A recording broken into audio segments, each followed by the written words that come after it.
ഇന്നത്തെ കാറ്റത്തെ കിളിക്കൂട് എപ്പിസോഡ്. നിങ്ങളുടെ വീട്ടിൽ വന്ന് ഇയാളുടെ കല്യാണമായെന്ന് അറിഞ്ഞപ്പോൾ എൻ്റെ തലയിൽ ഇടിവെട്ടിയതുപോലെയാണ് തോന്നിയത്. പിന്നെ എനിക്ക് ഭാഗ്യമില്ല എന്ന് കരുതി ഞാൻ വിട്ടു.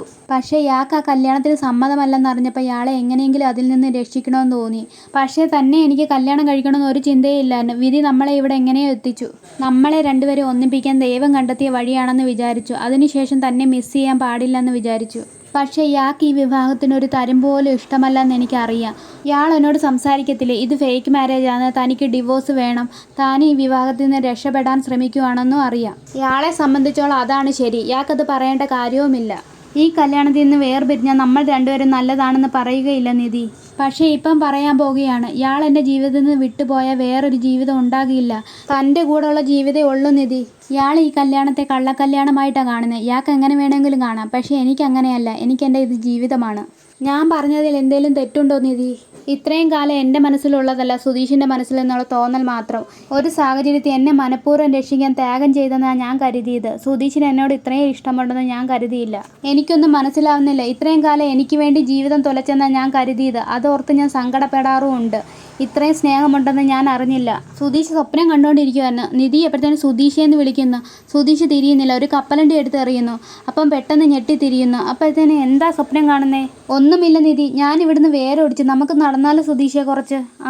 അവർ രണ്ടുപേരും കൂടെ നടന്നു വരുമ്പോഴാണ് കടത്തേരത്ത് വെച്ച് രണ്ടുപേര് വഴക്കുണ്ടാകുന്നത്. ഇതെൻ്റെ ക്ലാസ്മേറ്റ് അല്ലയോ, സതീഷ് അല്ലയോ? എടാ നീ എന്താടാ ഇവിടെ? ഇതെൻ്റെ ഫ്രണ്ട്, ഇതെൻ്റെ വൈഫാടാ. നമസ്കാരം. ഭാഗ്യം വൈഫെന്ന് പറഞ്ഞപ്പോൾ ഒന്നും എതിർത്ത് പറഞ്ഞില്ല. എന്താടാ പ്രശ്നം? നീ എന്തിനാ ഈ കുട്ടിയായിട്ട് ഇവിടെ കിടന്ന് വഴക്കിടുന്നത്? കാര്യം പറയടാ. ഞാനല്ല പ്രശ്നം, ഇവളാണ്. എന്നിട്ടാണോ ഈ കുട്ടി ഇവിടെ കിടന്ന് കരയുന്നത്? സതീഷേ, എന്താ പ്രശ്നം? പറയടാ. വാ, നീ ഒരുമിച്ചിരുന്ന് സംസാരിക്കുന്നു. എന്താ കാര്യം പറ. ഞാനും ഈ നിൽക്കുന്ന രമ്യയും കൂടെ ഒരുമിച്ചാണ് ജോലി ചെയ്യുന്നത്. എന്ത് ചെയ്താലും ഞങ്ങൾ ഒരുമിച്ചാണ് ചെയ്യുന്നത്. 3 വർഷമായി ഞാൻ ഇവളെ സ്നേഹിക്കുന്നു. ഇപ്പം കല്യാണ പ്രപ്പോസൽ ചെയ്തപ്പോൾ ഇവക്ക് എന്നെ ഇഷ്ടമല്ലെന്ന്. 3 വർഷമായി കുട്ടിയെ ഇവൻ സ്നേഹിക്കുന്നു. ഇപ്പോഴാണോ കുട്ടി ഇഷ്ടമല്ലെന്ന് പറയുന്നത്? ഇഷ്ടമല്ലെന്ന് വെച്ചാൽ ഇഷ്ടമല്ല. 3 വർഷമായി നന്നായി സംസാരിച്ച് നന്നായി ഇടപഴകുകയും ചെയ്ത് ഇഷ്ടമാണെന്ന് കരുതുകയാണോ? എനിക്കങ്ങനെ പറയാൻ പറ്റുകയില്ല. ഇവളത് നുണ പറയുകയാണ്. ഇവക്ക് വീട്ടിൽ പ്രപ്പോസൽ നോക്കുന്നുണ്ട്. എന്നെ ഒഴിവാക്കാൻ കാരണം കണ്ടെത്തുകയാണ്. അങ്ങനെയൊന്നും അല്ല ചേട്ടാ. ചേട്ടനോ? സതീഷിൻ്റെ കൂടെ ജോലി ചെയ്യുന്ന ഒരാൾ ഫ്രണ്ടായിട്ട് കണ്ട് അവനെ ഇഷ്ടപ്പെട്ട് വിവാഹം ചെയ്യണമെന്ന് ആഗ്രഹിക്കുന്ന അവൻ എന്താ അങ്ങനെ ചെയ്യുന്നത്? അപ്പോൾ നീ എൻ്റെ കൂടെ സിനിമയ്ക്കും ബീച്ചിലും വന്നതോ? അപ്പം നിങ്ങളുടെ കൂട്ടുകാർ സിനിമയ്ക്കും ബീച്ചിലും നിങ്ങളുടെ കൂടെ വരത്തില്ലേ? അപ്പോൾ ഒരു പെൺകുട്ടി നിങ്ങളുടെ കൂടെ സിനിമയ്ക്കും ബീച്ചിലും വന്ന അവൾ നിങ്ങളെ കല്യാണം കഴിക്കണമെന്നാണോ നിങ്ങൾ വിചാരിക്കുന്നത്? സുധീഷ് അപ്പോൾ മനസ്സിലോർക്കുന്നു. പണി പാലും വെള്ളത്തിൽ കിട്ടിയത് പോലെയാണല്ലോ ദൈവമേ. ഞാൻ എപ്പോഴെങ്കിലും തന്നെ ഇഷ്ടമാണെന്ന് പറഞ്ഞിട്ടുണ്ടോ? പറ. ഇവനെ എനിക്ക് ഇഷ്ടമാണെന്നോ ഇവനെ ഞാൻ കല്യാണം കഴിക്കാമെന്നോ ഒന്നും ഞാൻ പറഞ്ഞിട്ടില്ല. ഇതെൻ്റെ സെയിം വിഷയം തന്നെയാണല്ലോ സുധീഷ് പറയുന്നു. ഇവന് ഞാൻ ശരിയാകൂല. എനിക്കറിയാം. എനിക്ക് പണവും സ്വത്തും ഒന്നും ഇല്ലല്ലോ. ഇവളാണെങ്കിൽ കാശുള്ള കുടുംബത്തിൽ നിന്ന് വന്നയാ. ഇവളാണെങ്കിൽ സെലക്ഷൻ കിട്ടി ജോലിക്ക് വന്നതാണ്. എനിക്കാണെങ്കിൽ ഇവളെക്കാട്ടും നല്ലോണം ഇംഗ്ലീഷ് പറയാൻ അറിയത്തില്ല. എൻ്റെ ഫോട്ടോ കോപ്പി തന്നെയാണല്ലോ ഇവൻ. ഇവനാണെങ്കിൽ പറയാൻ ഒരു ജോലിയെങ്കിലും ഉണ്ട്. എനിക്ക് അതുപോലും ഇല്ല. ചേട്ടാ, അങ്ങനെയൊന്നുമല്ല. ഇത്രയും നാൾ സംസാരിച്ചാലേ എനിക്ക് അവനോട് അങ്ങനെ ഒരു വൈബ് തോന്നിയിട്ടില്ല. അങ്ങനെ ഒരു വൈബ് തോന്നാത്തയാളെ ജീവിതകാലം മുഴുവൻ എനിക്ക് ചുമക്കാൻ പറ്റുമോ? ഫ്രണ്ടായിട്ടാണെങ്കിൽ ഓക്കെ. ജീവിതത്തിൽ എന്നെ കല്യാണം കഴിക്കുന്ന ഒരാളിനെക്കുറിച്ച് എനിക്കും കുറച്ച് സങ്കല്പങ്ങളൊക്കെ ഇല്ലയോ? അതിലെങ്ങ് സനീഷില്ല. എനിക്കാണെങ്കിൽ നുണ പറയുന്നത് ഇഷ്ടമേ അല്ല. ഞാൻ എന്തെങ്കിലും പറഞ്ഞു കഴിഞ്ഞാൽ അതിനകത്ത് കുറ്റം കണ്ടുപിടിച്ച് ഇവനെ വഴക്കുണ്ടാക്കാൻ പോകും. എത്ര തവണ ഞങ്ങളങ്ങനെ വഴക്കുണ്ടായിട്ടുണ്ട്. എനിക്കതിനിടയിൽ പ്രേമിക്കാനോ ഒന്നും തോന്നിയിട്ടില്ല.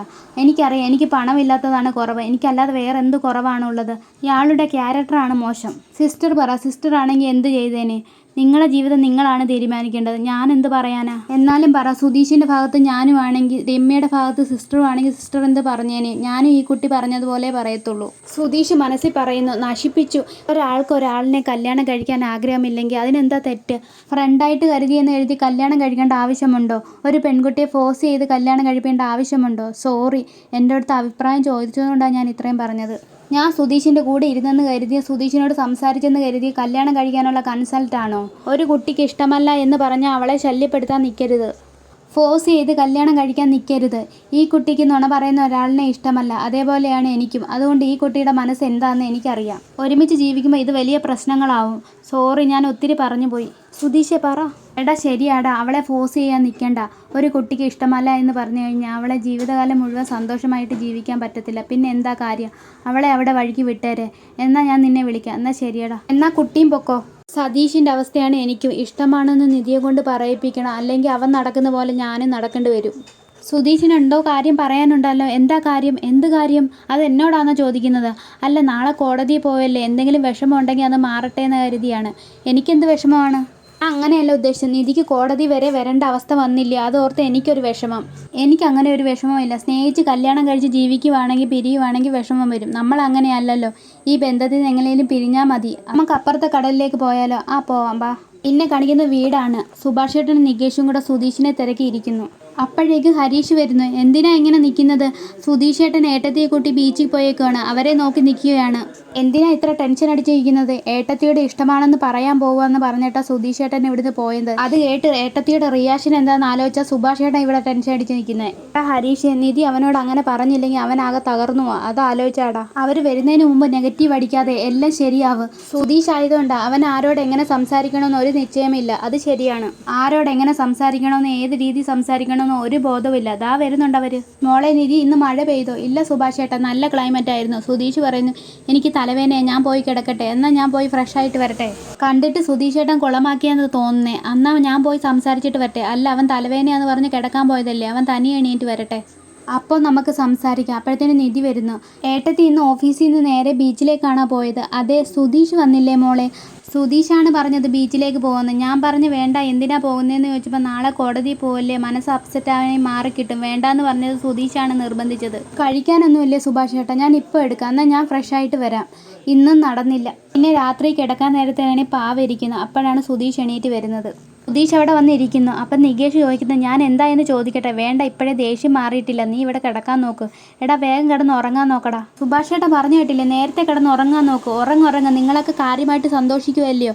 നിങ്ങൾക്ക് ഉണ്ടട്ടും കിടക്കുമല്ലയോ? ഞാൻ വന്ന് തലവേദനയാന്ന് പറഞ്ഞ് ആ മുറിയിൽ കിടന്നപ്പോൾ ആരെങ്കിലും എങ്ങനെയുണ്ടെന്ന് പോലും ചോദിക്കാൻ വന്നില്ലല്ലോ. എങ്ങനെയെങ്കിലും ഞാനൊന്ന് തൊലഞ്ഞു കെട്ടിയാൽ പോലും നിങ്ങൾക്ക് ഒരു പ്രശ്നമില്ല. എന്ന് ആശ്വസിപ്പിക്കാൻ പോലും നിങ്ങൾ അങ്ങോട്ട് വന്നില്ല. എങ്ങനെയുണ്ടടാ തലവേദന? ഞാൻ വന്ന് കിടന്നപ്പോൾ പോലും ചോദിച്ചില്ലല്ലോ. എന്തിനാ വിഷമിക്കുന്നതെന്ന് പോലും ചോദിച്ചില്ല. ഇവിടെ മുമ്പ് ഇങ്ങനെ ഒരു പതിവില്ല. സുധീഷ് ഏട്ടൻ ആരോടെങ്കിലും ഇങ്ങനെ ചോദിച്ചിട്ടുണ്ടോ? അന്ന് ഞാൻ പനിയായിട്ട് കിടന്നപ്പോൾ എന്നെ തനിച്ചാക്കി പോയതാണ് സുധീഷ് ഏട്ടൻ. ഇത്രയും കാണിച്ചുകൊണ്ടാണ് എപ്പിസോഡ് അവസാനിക്കുന്നത്. ഈ വീഡിയോ ആണെന്ന് സബ്സ്ക്രൈബ് ചെയ്യണേ.